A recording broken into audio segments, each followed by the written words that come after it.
अस्सलाम वालेकुम नाज़रीन, हॉटशी प्रोग्राम में भली कार मैं तवजी मेज़बान सबीन मेमन। नाज़रीन, हॉटशी प्रोग्राम में ॻाल्हि कंदासीं मुल्क जी सियासी सूरत हाल जे हवाले सां। वाज़ रहे त सदर आरिफ अलवी पारां हिकु भेरो ॿीहर इलेक्शन कमीशन खे ख़त लिखियो वियो आहे। सदर आरिफ अलवी जो चवणु आहे त आइन जे आर्टिकल 48(5) तहत हू इन इख़्तियार सां ख़त लिखी रहियो आहे त इहो हुनखे आर्टिकल में राइट, पाकिस्तान जे आइन में हुनखे राइट आहे।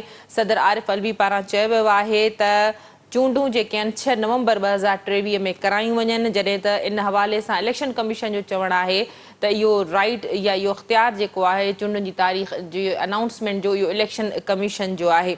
वाज़ रहे त आरिफ अलवी पारां, सदर आरिफ अलवी पारां इहा का पहिरें दफ़ा आइन जी भञकड़ी न कई वई आहे। सदर आरिफ अलवी सदर जे उहिदे ते रहंदे अॻूणी PTI जी हुकूमत ऐं हुनजे सरबराह खे पिणु आइनी भञकड़ी जे हवाले सां शेल्टर फराहम कंदो रहियो आहे। प्रोग्राम जे इन ई पहिरें से में ॻाल्हि ॿोल कंदासीं। इन हवाले सां ॻाल्हाइण जे लाइ असांखे सीनियर सियासी तर्जुमेगार शाहीन कुरैशी साहब ज्वाइन कयो आहे। शाहीन साहब, वेलकम कहती हूँ, आपने प्रोग्राम में ज्वाइन किया। शाहीन साहब, क्या कहिएगा, सदर आरिफ अलवी ने जिस बात का खदशा था कि उनकी वजीर कानून से मुलाकातें हैं, उनको रोका जा रहा था, लेकिन उसके बावजूद उन्होंने इलेक्शन कमीशन को खत लिख ही दिया बिलाखिर। सदर आरिफ अलवी ने तो ऑलरेडी 6 नवंबर के इंतखाबात की तजवीज़ दे दी है, और जिससे आप जिस तरह इक्तसादी और आइनी बहरान की बात कर रही थी, तो मुल्क के अंदर फिर वही सूरत हाल जो है वो बन गई है कि चीफ इलेक्शन कमिश्नर के नाम अपने खत में सदर आरिफ अलवी ने कहा है कि 6 नवंबर को जो है आम इंतखाबात करवाएं, क्योंकि आर्टिकल 48(5) के तहत ये मेरी आइनी जिम्मेदारी है। मैंने आपको बुलाया भी था, तो 90 दिन के अंदर अंदर इलेक्शन की तारीख मुकर्रर करनी है। तो उससे जो भी यहाँ पर डॉलर का या मामलात हो रहे थे इक्तसादी और जखीरा अंदोजी, तो ये सारा फिर एक गैर यकीनी की कैफियत हो जाएगी, क्योंकि उधर से अब ये मामला सुप्रीम कोर्ट में जाएगा, और सुप्रीम कोर्ट में चूंकि बंदयाल कोर्ट का अब 2 दिन रह गए हैं, तो वो चीफ जस्टिस जो हैं उनका दौर खत्म हो जाएगा, जबकि उन्होंने आज रिहाइश तो खाली कर दी है और काजी फायज ईसा के लिए। लेकिन अब ये है कि जो है सुप्रीम कोर्ट के अंदर मामला जाएंगे और किस तरह इस पे होगा, क्योंकि पहले ये तसव्वुर किया जा रहा था कि सदर आरिफ अलवी ये जल्द अज जल्द जो है तारीख का ऐलान करेंगे, और अताब बंदयाल साहब मुंतजिर थे कि वो इसकी हेयरिंग करें और 90 दिन के अंदर के आईनी मामला पे फैसला दे दें। लेकिन फिर जब ये बातें आई कि सदर मुमलिकत से जो है अफवाज के कुछ जिम्मेदार लोगों ने मुलाकातें की, उसके बाद ये फैसला जो सदर अलवी करना चाह रहे थे वो ताखीर का शिकार हो गया। उसके बाद फिर उन्होंने जो है तारीख का ऐलान करना चाहा 2 दिन से, तो फिर जब निगरान वजीर कानून को बुलवाते थे तो वो यही उनको कहते थे कि ऐसा नहीं करें।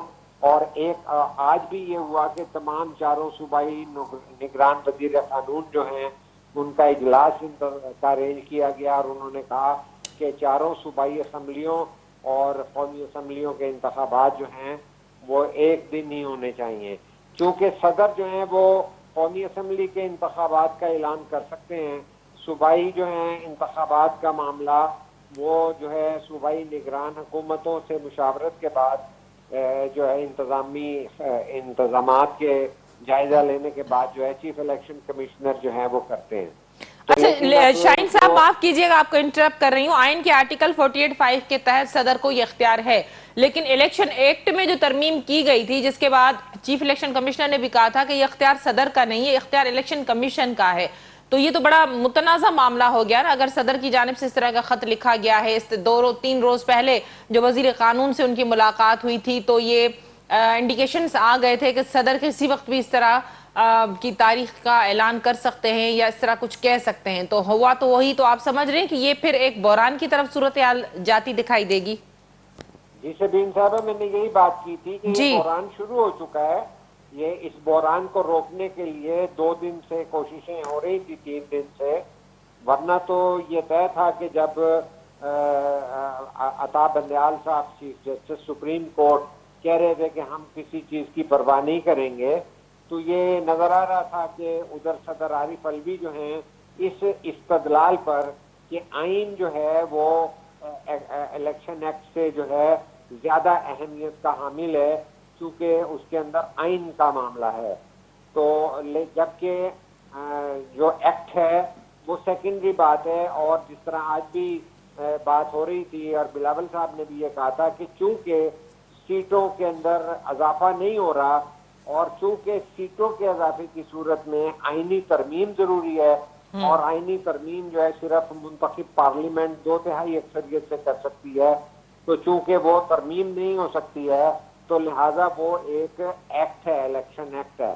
الیکشن کا جو ہے قانون اور طرح سے ہوتا ہے، اور جو ہے آئینی جو ہے تقاضا کے 90 دنوں کے اندر الیکشن ہونا ہے. تو اب یہ معاملہ، یہ آئین کی انٹرپریٹیشن کا، اس تنازع کا معاملہ اب سپریم کورٹ میں جائے گا، کیونکہ صدر نے تو اپنا جو ہے 2 دن 3 دن انہیں روکا بھی گیا، فائل بھی کرنے کی کوشش کی گئی. آج چاروں صوبائی جو ہے وزرائے نگران وزرائے قانون نے بھی لکھ کے کہا کہ 1 دن ہی ہونے چاہیے. تو اب یہ معاملہ ہو جائے گا کہ کون سا صوبہ کس دن کرے گا، کس طرح نہیں کرے گا. تو وہ معاملہ جو ہے الیکشن کمیشن کا بھی اعتراض آ جائے گا کہ ایک دفعہ ہی کرنے چاہیے، اور اس سے پہلے بھی قومی اسمبلی کی قراردادیں بھی موجود ہیں جو کہ ختم ہوئی ہے قومی اسمبلی. اور دوسرا یہ ہے کہ مختلف صوبے مختلف ڈیٹ دیں گے، تو اس کے بعد الیکشن کمیشن جو ہے وہ کنسولیڈیٹ کر کے ایک ڈیٹ دینے کا اختیار رکھتا ہے. تو لیکن یہ معاملہ سپریم کورٹ میں جائے گا، اور جس سے دوبارہ سے غیر یقینی کی فضا سے جو ڈالر کے معاملات کا استحکام آ رہا تھا اور ساری چیزیں قدرے بہتری کی طرف جا رہی تھیں، ان کے اندر پھر غیر یقینی کا جو ہے شاہین صاحب یہ انسرٹنٹی تو ہے، اس انسرٹنٹی یہ جو ہے اب ظاہر ہے اس سے بحران ہمیں اور بڑھتا ہوا دکھائی دے گا، کم ہوتا ہوا نہیں دکھائی دے رہا. یہ بتائیے گا کہ صدر عارف علوی جو اس ملک کے صدر ہیں، لیکن پی ٹی آئی کے ساتھ ان کے جو وابستگی ہے وہ اس کو زیادہ شو کرتے رہے، تو آپ سمجھ رہے ہیں کہ ابھی بھی صدر عارف علوی پہ کوئی پریشر تھا یا ان کا خود ساختہ فیصلہ ہے؟ کیا وجوہات ہو سکتی ہیں؟ دیکھیے جی، جو عارف علوی صاحب جو ہیں وہ غیر آئینی کام بھی کر چکے ہیں، جسے سپریم کورٹ نے غیر آئینی قرار دیا کہ جب عدم اعتماد کی تحریک پیش ہو جاتی ہے تو وہ عدم اعتماد کا پروسیجر جو ہے وہ قومی اسمبلی میں کرنا پڑتا ہے.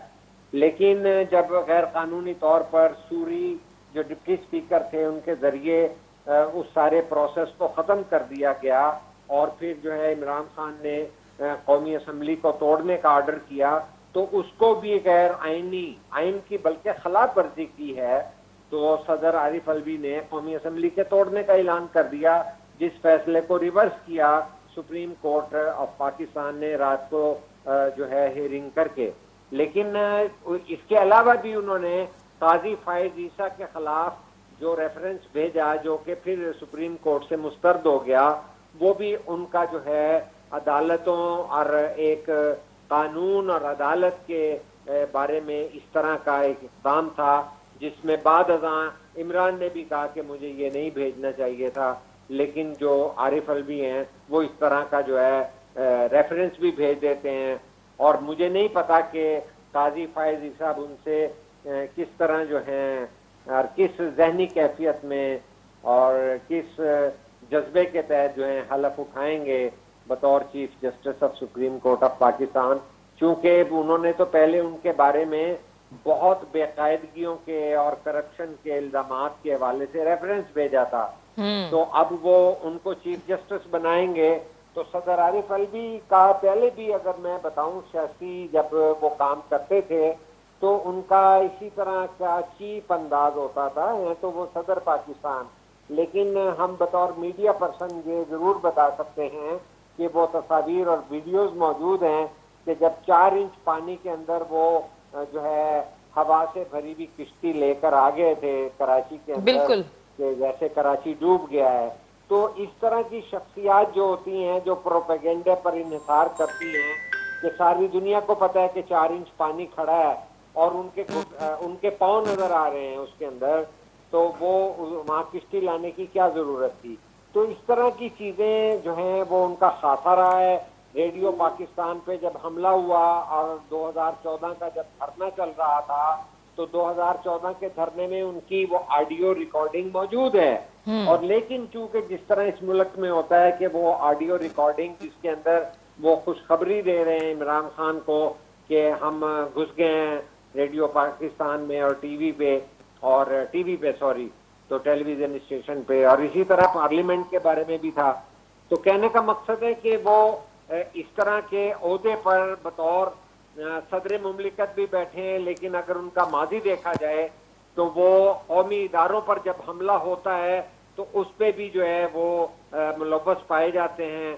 और उसके अलावा भी अगर आप देखें तो जब यहाँ पर हमारे GHQ पे हमले हुए, कोर कमांडरों के घरों पर हमले हुए, फौजी तनसीबात पर हमले हुए, शोहदा के जो है यादगारों पर हमले हुए और वहाँ पे तौहीन की गई, तो उस पर तो सदर मुमलिकत साहब खामोश रहे। तो उसके बाद भी उन्होंने जो है हंस के मुलाकातें की अपने पार्टी के चेयरमैन के साथ। तो ये बड़े मामलात ऐसे हैं कि जिसके अंदर जो साबिक सेलेक्टर्स ने जिस तरह का सेलेक्ट किया था तो उस सेलेक्टर ने आगे से जैसा सदर सेलेक्ट किया, तो ये सवाल हमारी मिलिट्री एस्टेब्लिशमेंट के लिए भी है कि जब आप आइन से बालातर हो के इस तरह की चीजें करते हैं तो आप इसके नताइज देख लें। क्योंकि पाकिस्तान की तारीख में पहले मार्शल्ला भी लगे हैं, कौमी असम्बलियां भी तोड़ी गई हैं, और लेकिन ऐसा कभी नहीं हुआ कि सदर इस तरह के जो हैं कौमी असम्बलियों को तोड़ने के अहकामात कर दें जिसमें सुप्रीम कोर्ट रिवर्स करे, या इस तरह है कि रेडियो टीवी स्टेशनों पर हमले हों, कौमी असम्बलियों पर हमले हों, वो आदमी सदर मुमलिकत बन जाए। तो ये जायजा लेना चाहिए कि किस तरह इस तरह के फैसले होते रहे हैं।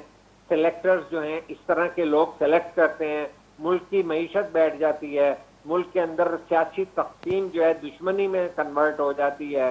तो लिहाजा इस तरह का जो है आईनी तरीक़ाकार और पाकिस्तान को अगर हमें सियासी और मुस्बत राह अमल पे और आईनी और अपनी अपनी हदूद में रह के जब तक हम नहीं चलाएंगे तमाम इदारों को, तो ये मामलात नहीं होंगे। लेकिन हम तवक्को ये करते हैं कि इस वक्त जो पाकिस्तान की सुप्रीम कोर्ट है उसके अंदर सियासत अब जो है जो कि सामने नजर आ गई थी, और ब्रदर जजेस ने अता बंदयाल साहब के बारे में कहा और उनके बहुत सारे फैसले और इक़दामात और जो जिस तरह के वो जो है बेंच बनाते थे उन पर बेतहाशा एतराज़ात हुए, जजों को भी एतराज़ात हुए, बार एसोसिएशनों को भी हुए।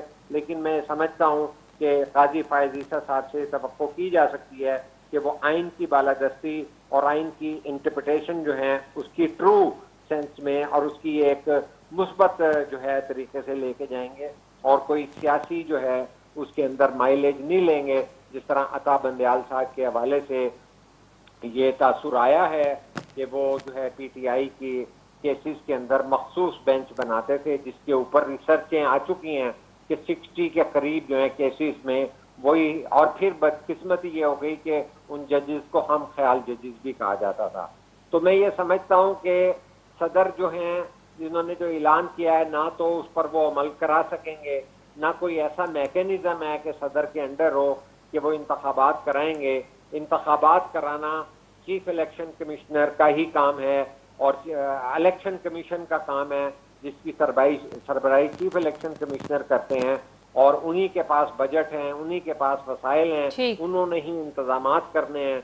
और ये इस तरह के फैसले जिस तरह सुप्रीम कोर्ट ने पंजाब में इलेक्शन का शेड्यूल दिया और वो इलेक्शन नहीं हो सके थे, ये भी इसी तरह का एक फैसला होगा कि इन्होंने जो है जो ये तारीख दे दी है 6 नवंबर 2023 को इंतखाबात कौमी असम्बली के कराने की, तो ये भी मैं नहीं समझता कि ये 6 नवंबर को इलेक्शन हो पाएंगे। बहुत शुक्रिया शाहीन कुरैशी साहब, आपने अपना मौक़िफ़ देने के लिए हमें प्रोग्राम में ज्वाइन किया। नाज़रीन, सीनियर सियासी तर्ज़निगार शाहीन कुरैशी सां गॾो शाहीन कुरैशी जो चवणो त सदर आरिफ अलवी जी उहा ई कोशिशि आहे जेका सुप्रीम कोर्ट जी पंजाब में चूंडुनि जे हवाले सां असांखे नज़र आई, जॾहिं त सदर जेको ख़त लिखियो आहे उन ते अमल कराइण जे हवाले सां जेकॾहिं ॻाल्हि कजे त कंहिं बि तौर ते नवंबर में इहो मुमकिन नथो नज़र अचे त को चूंडूं थी सघनि। प्रोग्राम जे सिलसिले खे जारी रखंदासीं। वक़्तु थियो आहे मुख़्तसिर वक़फ़े जो, वठूं था वक़फ़ो।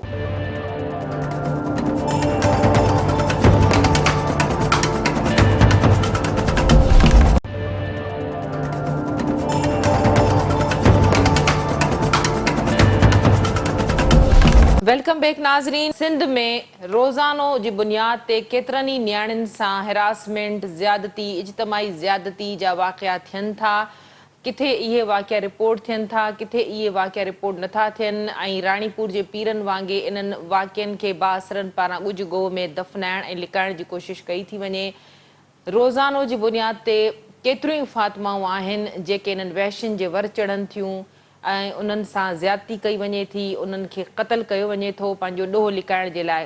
ताज़ो हिकिड़ो ॿियो वाक़ियो 4-5 ॾींहं अॻु में जेकबाबाद में पिणु पेश आयो। जेकबाबाद जे सदर थाणे जे हद मुस्लिम कॉलोनी में 10 सालनि जी मासूम नियाणी हसीना खोसो जेका घरां खीर वठण लाइ निकिती, उनखां पोइ उन हसीना खोसो मासूम नियाणीअ जो लाश मिलियो। उनजी जेका शुरूआती पोस्टमार्टम रिपोर्ट आहे उन मूजिबि डॉक्टरनि जो चवणु आहे त हसीना खोसो सां ज़्यादती ऐं बदफ़ेली वारा जेके आहिनि से फैल थियल आहिनि। इन हवाले सां DIG लाड़काणो पारां बार बार इहा ख़बर मीडिया ते अचण ऐं वारसनि जे एहतजाज खां पोइ SSP खे केस दाख़िल करे जवाबदारनि खे गिरफ़्तार करण जो चयो वियो, जॾहिं त नियाणी जेका आहे मासूम जेका क़तल थियल जेका ज़्यादती जो निशानो बणिजी उन नियाणी खे जॾहिं क़तल कयो वियो, उनजे हसीना खोसो जे पीउ जो चवणु आहे त हुननि पारां बार बार एहतजाज कयो वियो। पुलिस हुननि जो केस दाख़िल करण जे लाइ तयारु न हुई। पुलिस इहो मञण जे लाइ तयारु न हुई त हुन नियाणी सां कंहिं बि तरह जी का ज़्यादती थी आहे। जेकबाबाद में इन तरह जा वाक़िया मजमूई तौरु ॾिठो वञे त हिन वक़्तु समूरी सिंध में औरतनि, नियाणियुनि या ॿारनि सां इन तरह जा कलूर रोज़ानो जा मामूल बणियल आहिनि, जंहिंमें बासर माण्हू मुलविस हुजनि था ऐं इन्हनि जो शिकार मुतासिर जेके आहिनि उहे ग़रीब माण्हू थियनि था, जेके पुलिस में पंहिंजी फ़रियाद बि दाख़िल नथा कराए सघनि। पुलिस जी मिलीभगत सां इहे ॾोह थियनि था या पुलिस का ॾेती लेती करे थी जो उन्हनि जी फ़रियाद या उन्हनि जो दाद बि नथो ॿुधो वञे, नई वरी के जवाबदारनि खे गिरफ़्तार कयो थो वञे। ताज़ो ई इन तरह जो जेको वाक़ियो पेश आयो, हिकिड़ो वहशी जेको मुला अज़ीम सुमरो उन पारां जेका मस्जिद में नीगर सां ज़्यादती कई वई, इन तरह जा रोज़ाने जी बुनियाद ते अनेक वाक़िया रिपोर्ट थियनि था। ऐं चई सघिजे थो त समाजी हवाले सां कानून जी जेका कमज़ोरी आहे समाजी हवाले सां इन्हनि ॾोहनि जी वाद जो मुख्य सबबु आहे। इन हवाले सां अॼोके प्रोग्राम खे असां तरतीब ॾिनो आहे। हवाले सां असांखे हिन वक़्तु जेकबाबाद मां सिंध TV न्यूज़ जे ब्यूरो चीफ अज़हर गुल सरकी जॉइन कयो आहे। अज़हर भलीकार, तव्हां असांखे प्रोग्राम में जॉइन कयो। अज़हर, हिकिड़ी फ़ातिमा न अनेक फ़ातिमाऊं सॼी सिंध मां इन तरह जा वाक़िया बेरहमाने तरीक़े सां जिन खे ज़्यादती जो निशानो बणायो वञे थो, क़तल कयो वञे थो, बदक़िस्मती सां तमामु घणो तेज़ी सां रिपोर्ट थी रहिया आहिनि। जेकबाबाद थाणे जी हद मुस्लिम कॉलोनी में हसीना खोसो जो जेको इहो वाक़ियो रिपोर्ट थियो आहे, इन वाक़िए जा वधीक तफ़सील कहिड़ा आहिनि ऐं हिन वक़्त ताईं हिन केस में कहिड़ी अपडेट छा अपडेट थी सघियो आहे? जी सभीन, बिल्कुलु जीअं त अञा ताणी फातिमा फरड़ो वारो ई जेको मामिलो आहे उहे ई ज़ख़्म कोन भरिया आहिनि सिंध वासियुनि जा। हिकु मासूम नियाणी सां जेका वेधन थी उहा राणीपुर में, उनखे ई अञा माण्हुनि विसारे न सघियो आहे, सिंध वासियुनि विसारे न सघियो आहे। त वरी ही ॿियो वाक़ियो आहे जेकबाबाद में, जेका मासूम ओतिरी उमिरि जी 10 साला मासूम नियाणी हसीना खोसो जेका मुस्लिम कॉलोनी जी रहायशी आहे, उनजो पीउ पोरियत आहे। उहा मासूम नियाणी शाम जो जीअं ॿार खे मोकिलियो वेंदो आहे घर जो खीर वठण जे लाइ, उहा उनखे खीर वठण जे लाइ मोकिलियो वियो त उहा नियाणी गुम थी वई, जेके सॼी राति वारिस ॻोल्हींदा रहिया। ॿिए ॾींहं ते उन नियाणी जो जेको आहे त लाश हिकिड़ी भरिसां परियों वाह जे किनारे हेठि अंदरि वाह में पियल मिलियो ऐं उन मासूम नियाणी खे वारसनि खणाए सिविल अस्पताल आंदो ऐं उन्हनि जो पोस्टमार्टम करायो वियो। जेके पोस्टमार्टम करण खां पोइ उन नियाणी खे वारसनि जे हवाले कयो वियो ऐं पोस्टमार्टम जी रिपोर्ट में जेको इनिशियली तौर ते डॉक्टराणी पारां जेके ॻाल्हियूं कयूं वयूं आहिनि त उहे हाव ॾारींदड़ ॻाल्हियूं आहिनि। उन मासूम निंगरी सां जिन्सी ॾाढाईअ सां गॾोगॾु उन ते तशदुद थियो आहे ऐं जिन्सी ॾाढाई ॿी गैर फितरी तरीक़े सां उहा जिन्सी ॾाढाई थी आहे। माना हर तरह सां उन सां ज़ुल्म थियो आहे ऐं उन निगरीअ खे उन फिर पंहिंजो निशानो हौस जो निशानो बणाइण खां पोइ क़तल कयो वियो आहे, उन ते तशदुद कयो वियो आहे। उनजो पोरियत पीउ हिकिड़ो ग़रीब माण्हू आहे, उन अहिड़ी दाह वञी हद जे थाणे सदर थाणे ते वञी दाह ॾिनी, पर उनजी ॼणो त दाह खे वर्नायो ई न वियो।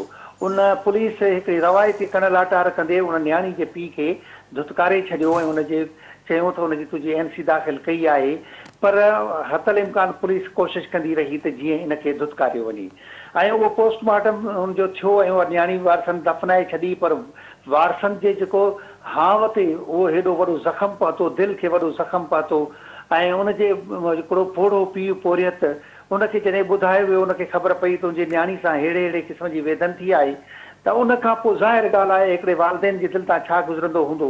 उन सूरत हाल खे जॾहिं सॼे शहर अंदरि इन सूरत हाल खे ॿुधण खां पोइ हिकिड़ी ग़म ऐं गुस्से वारी लहर छाइजी वई आहे। हर सुजाॻ माण्हू जेको आहे उन में गुस्से ऐं ग़म में वरितलु आहे। पर उते पुलिस जी हिनमल ताणी जी कन लाटार उन केस खे ॼण त हिकिड़ो लैन पंहिंजो धूड़ मिटी करण जी उन्हनि जी कोशिशि आहे त जीअं जान छॾाई वञे, त जीअं उन्हनि खे उहे ॾोहारी ॻोल्हणा न पवनि ऐं कंहिं बि क़िस्म जी उन्हनि खे का वर्क करिणो न पवे।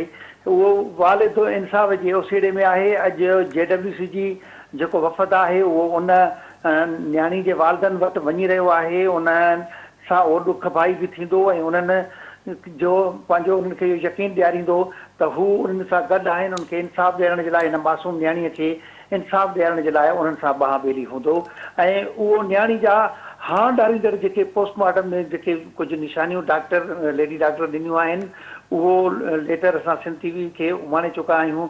यकीनन उहो स्क्रीन ते बि उहो हलंदो त जीअं असांजा नाज़रीन ॾिसी सघंदा। पर हीउ हिकिड़ो ॿियो फातिमा फरड़ो जहिड़ो ॿियो केस ज़ाहिर थियो आहे। जी अज़हर, इहो ॿुधायो त पुलिस हिन वक़्त ताईं जवाबदारनि खे गिरफ़्तार करण जे हवाले सां कहिड़ो तारुक वरितो आहे, या जेका ज़्यादती जो निशानो बणियल क़तल थियल जेका हसीना खोसो मासूम न्याणी जे वालिद पारां जवाबदारनि जा नाला एक्सपोज़ कया विया आहिनि, वाइखा कया विया आहिनि? न, उन जवाबदारनि जा नाला वालदेन पारां त वौखा न कया विया आहिनि, छो जो उहो हिकिड़ो ॻुझो उन्हनि खे लाश हथायो। पर पुलिस जी रवायती उहा हिकिड़ी बेहसी नज़र अचे थी। पुलिस ॼण त संजीदा ई कोन्हे त इन केस खे को केस करे वठिजे या उन ॾोहारनि खे को ॻोल्हिजे ऐं उन जे वालिद खे को आथत ॾिजे। क़तई तौर ते पुलिस जी बेध्यानी आहे, पुलिस जी कन लाटार आहे ऐं हिन केस में क़तई तौर ते उनजी संजीदगी नज़र नथी अचे, जंहिंसां हिकिड़ो पंहिंजो यकीन थिए त उहो इंसाफ़ पले पवंदो उनजे वालदेन खे। जी अच्छा अज़हर, इहो ॿुधायो त जॾहिं मासूम न्याणी गुम थी वई, उनजे वालदेन पारां उनजी ॻोल्हा जे हवाले सां पुलिस सां राब्तो कयो वियो हो, उनजी ॻोल्हा में उन वक़्तु पुलिस केतिरी मदद करे सघी हुई, ऐं तव्हांजी कंहिं पुलिस अमलदार सां इन हवाले सां ॻाल्हि ॿोल थी आहे?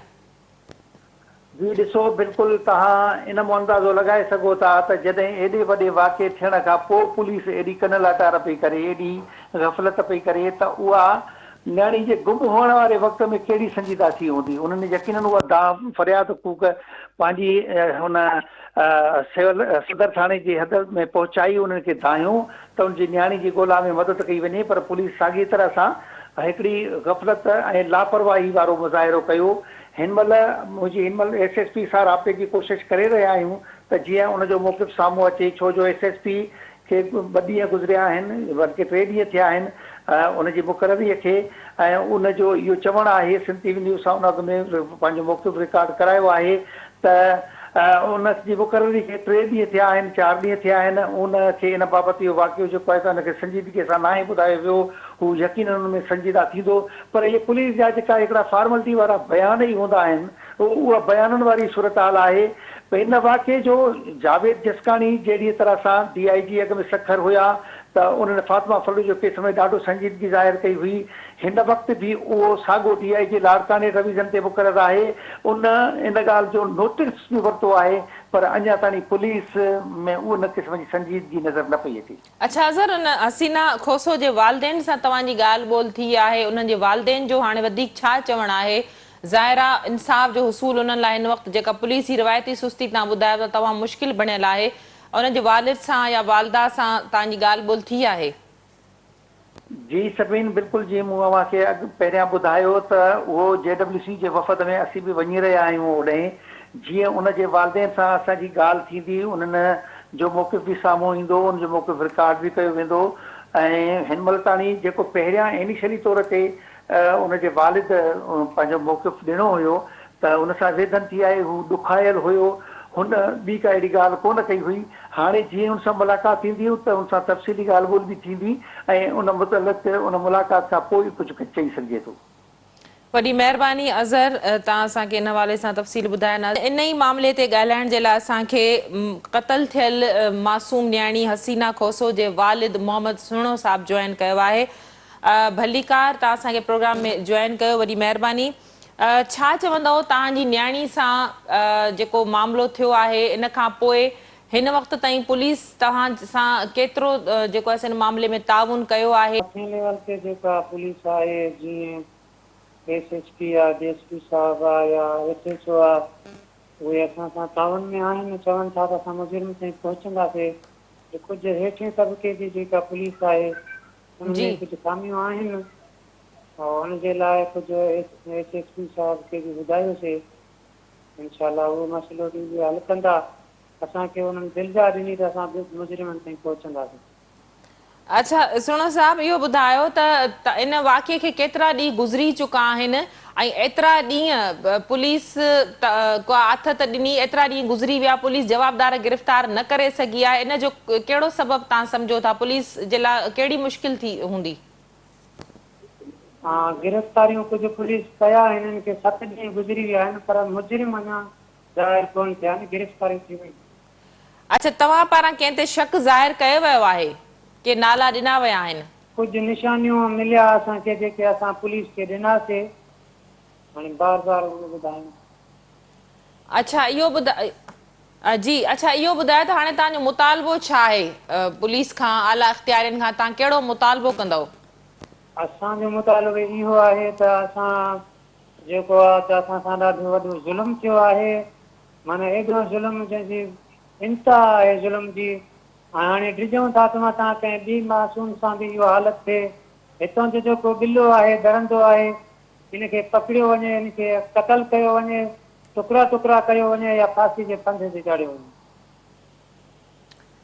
हाँ, महिरबानी सुनो साहब, तव्हां असांखे इन सूरत हाल में जॉइन कयो। नाज़रीन, क़तल थियल मासूम न्याणी जंहिंखे ज़्यादती जो बदफ़ैली जो निशानो बणायो वियो, हसीना खोसो, उन जो वालिद मोहम्मद सुणो असां सां ॻाल्हाए रहियो, जंहिंजो चवणु हो त हू सिर्फ़ु इन बुनियाद ते उन जवाबदार जी गिरफ़्तारी ऐं उन जी सज़ा जो मुतालबो कनि था त जीअं सुभाणे कंहिं ॿिए जो ॿारु, कंहिं ॿिए जी न्याणी उन जे ज़ुल्म या दरिंदगीअ जो निशानो न बणिजे। उन जो चवणु हो त पुलिस ताउन त करे रही आहे, पर हिन वक़्त ताईं कुझु निशानियूं ॿुधाइण जे बावजूदु पुलिस पारां जवाबदार गिरफ़्तार न कया विया आहिनि।